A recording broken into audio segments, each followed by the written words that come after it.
Mike, now that the order has been lifted, what happens?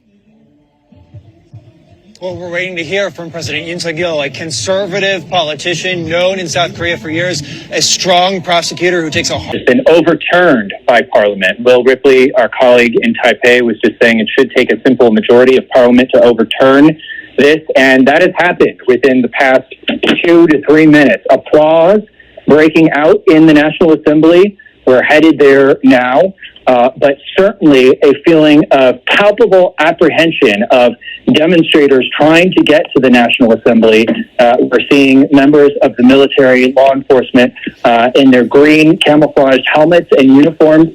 And we had reports that these members of law enforcement were trying to stop members of the National Assembly. TV address. CNN's Mike Valerio joining us now from Seoul. Mike, I know the detail pretty sketchy at this point. What do we know? Well, we have disturbing details that are just crossing the Reuters wire, Becky, as our colleagues and team of journalists are sorting through what this means. Reuters reporting at this hour that all media in South Korea are coming under the control of martial law command in South Korea. What that means for us here at CNN, unclear. Our bureau is broadcasting from the heart of Seoul, South Korea. But protesters, according to information that is just coming into our bureau here, are being told by law enforcement that they can be arrested without any warrant in this new chapter of martial law that has begun just about an hour and a half ago. So to bring our viewers up to speed, what exactly we're dealing with here, the president of South Korea, Yoon Suk-yeol, comes on TV in an unannounced address to the nation and says, Becky, because of what he described as elements of government that are, from his view, sympathetic to North Korea, to communist forces, because of those things and others, he is declaring martial law for the first time since this country has been ruled by military dictatorship in the 1980s. Now, we are trying to sort through what this means for democracy in this bastion of democratic rule in East Asia. I live about just a couple minutes away from where we're broadcasting from. There are police, Becky, who are on their phones, calling their captains, calling their colleagues, asking, what are they to do? What does this mean? What is going on in the building that I live in? And when you're just walking through the streets, there are people who are running to their families' homes to be with them, to figure out what to do to be close to loved ones in this moment that is unprecedented in so many of our memories. So Yoon Suk-yeol, the president of South Korea, did not lay out what specifically he wants to do with these martial law provisions. We're waiting for some sort of text that outlines what powers he says he will have. But from the information that is trickling out, the leader of the Democratic opposition party, Lee Jae-myung, is saying, there's no way this can fly. And paraphrasing what he's saying as we're taking in all this information, Becky. This is an illegal move, Lee Jae-myung, the opposition leader, says, and this has to be canceled. So lawmakers are streaming to Parliament, but we are also seeing reports of activity at Parliament being declared illegal as well because of these martial law regulations that apparently have come into effect. So to say that this is unsettling would absolutely be the understatement of the evening here at 11:42 p.m. local time on a Tuesday night. There are whole multitudes of people across the city who are stunned and are trying to figure out how an unpopular president made this move and what is going to happen next and what this means for democracy here in South Korea, Becky. Stand by. I'm going to let you go just for the moment because I'm sure you can spend your time wisely bringing in more information to CNN. Thank you for the time being. I want to bring in Kenneth Choi, the international editor for the Korean newspaper, the Chosun Ilbo. It's good to have you. How do you assess what is going on and why? Well, actually, a lot of people are dismayed. I've been in close communication with a lot of people, journalists and friends in political circle. Actually, everybody's flabbergasted. Don't know what's going on right now. You understand why the president made his call the way he did it, but it's absolutely stunning.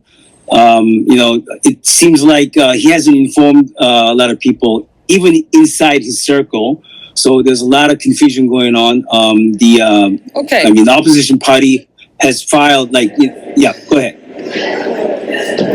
Yeah, sorry, let me just be quite clear. You said you understand why the president did this, made this decision. Can you explain what that is? Why specifically do you believe that he has declared martial law, and who are these sort of communist elements that he is talking about wanting to purge? Well, he is frustrated because the opposition party, which controls about almost 2/3 in the parliament, has impeached 18 of his cabinet ministers level, impeached the prosecutor general, so they are impeaching everybody, and then the opposition party cut down almost $4 billion in the budget, government budget.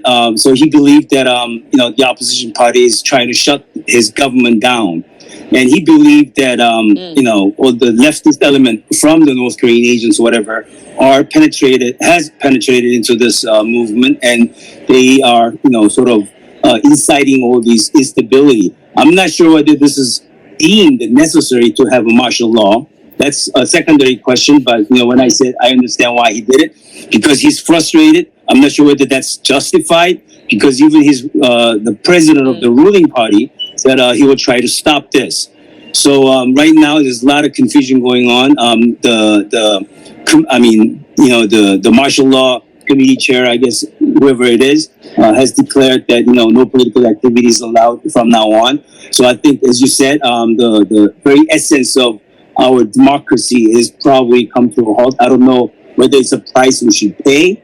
So a lot of people right now, it's in the middle of the midnight, so people are confused, still watching what's being sort of played out. And actually, there's a lot of legal aspects into this that needs to be taken care of. First, the president declared martial law, but the parliament can override this. And if the parliament requests, with a simple majority request to, put the martial law back into the cabinet, then, he has to, follow through.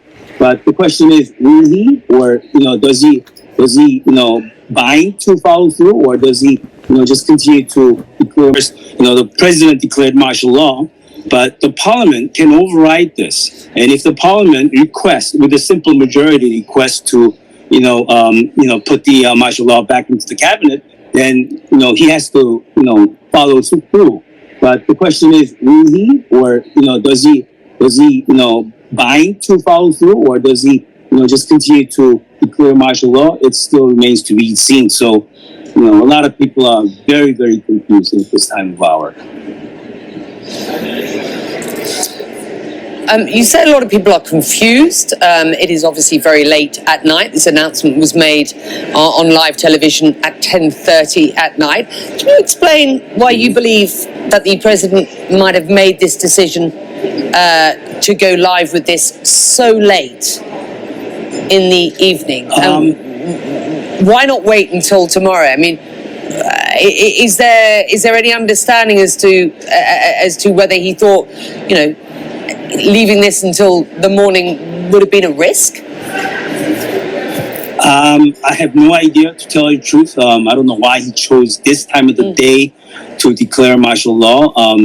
To me, and a lot of people that I talk to think that I'm not sure whether he has thought through this whole procedure at this moment, because the police are in confusion. The military is not mobilized at all. You can't. I just saw. I just looked out the window, and the traffic is still going on without any problems.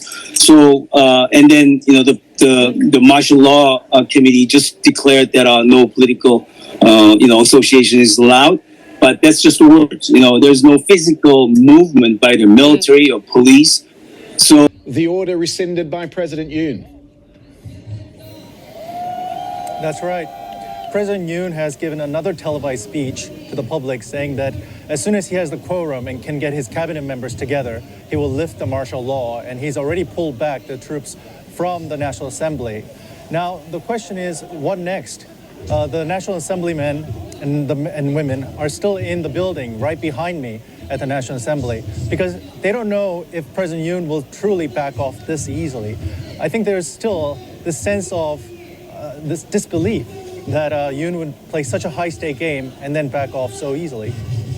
Jake, is there any sense you get, it's been half an hour since the statement, that the army is retreating to barracks? I mean, we've seen videos of army leaving the National Assembly. We heard from the National Assembly members inside saying that they saw the military and the police leave the main chamber where the vote took place. And, we have the word from President Yoon. I think they're staying put because they're seeing a small chance that Yoon would do some kind of other subterfuge. I think the protesters are here and they're not going away anytime soon. You can hear the kind of blaring speeches given by angry protesters. And then there you can also hear the singing because they want to stay here until truly all the military, all the police had gone home. Jay, where do you think this leaves politics in Seoul tonight, and particularly the position of the president? Now, the president has been keeping mum about what next. I mean, he just did his televised speech, and that was it. In terms of what the main opposition party will do, I think there is a bit of a consensus among the opposition party members that Yoon must now either step down or be impeached. I think the two lawmakers inside the National Assembly I spoke to said that this is a pretty universal feeling amongst the Democratic Party, who has nearly enough seats. They just need a few more defection from the ruling party to get this. To chaos today after that nation's embattled president Yoon Suk-yeol declared martial law in a late-night address. Cheers erupted in Seoul just over an hour ago after he caved to pressure from within his own party and lifted the martial law decree. Martial law in South Korea means all political activities and protests are immediately outlawed. It also means the banning of, quote, fake news and, quote, manipulating public opinion. In the surprise speech, conservative President Yoon accused the liberal opposition party of trying to, quote, overthrow the free democracy, and he suggested his rivals are aligned with North Korean communists. Right after Yoon's address, crowds swelled outside the parliament in Seoul. Security forces broke windows to enter the parliament as lawmakers rushed to get inside and strike down that decree, one that has not been instituted in 40 years. Now the White House, President Biden, on edge, caught by surprise by what's going on in this key ally. The United States' biggest international military base, with more than 40,000 Americans, is located in South Korea, of course, and that serves as a critical deterrent to the rogue regime of North Korea. Let's go right to CNN's Mike Valerio in Seoul. Mike, now that the order's been lifted, what happens? Well, we're waiting to hear from President Yoon Suk-yeol, a conservative politician known in South Korea for years, a strong prosecutor who takes a hard line against North Korea. We're waiting to see what he says to the country, Jake, why he took us down this road, and what he can say to justify why he instituted martial law for the first time since 1980. Now, to set the scene, the tableau, we're just a couple of yards away from the National Assembly, the heart of government here in Seoul, where most of this saga went down after the president's announcement. Over my right-hand shoulder, we have a banner that says, "Now impeach Yoon Suk-yeol" in Korean. And then after we zoom in and show you that banner, let's come over to my left, and you can see, well before sunrise, Jake, we still have people, grandmas, kids, students, canceling work, canceling school, staying here in freezing temperatures, not going anywhere until President Yoon steps down. Bringing it back to America, Jake, as you mentioned, crucial for stability here in this country, where we have 28,500 service members. It grows well over that number if you include the military families and civilian personnel at Camp Humphreys, about 60 miles away, a 1-hour drive from North Korea, the United States' biggest military base overseas. This all happened, President Yoon saying saying that he was trying to fight North Korean and anti-state forces inside South Korea. But be it a grandma or member of the political class or reporters here, when we all watched that speech, we kind of said in a collective moment, Jake, what does he mean? Very few shreds of evidence given to why he declared martial law. It seems as though most of the military presence that lined the street has vanished. When we first got here, there were 2 green Humvees that were parked right in front of the National Assembly building. They've moved out. A whole cadre of police officers have also moved out. So now it's the question, how long is this guy going to stay in office? Will this president be impeached, a key U.S. ally? And where does this key democracy in Asia go from here, Jake? All right, Mike Valeria in Seoul, South Korea, thanks so much. The declaration in South Korea came as a complete surprise to much of the world, including the United States. CNN's Arlette Saenz is traveling with President Biden. And Arlette, from the brief statements, it does not sound as though anyone in Biden's orbit knew anything like this would unfold in South Korea today.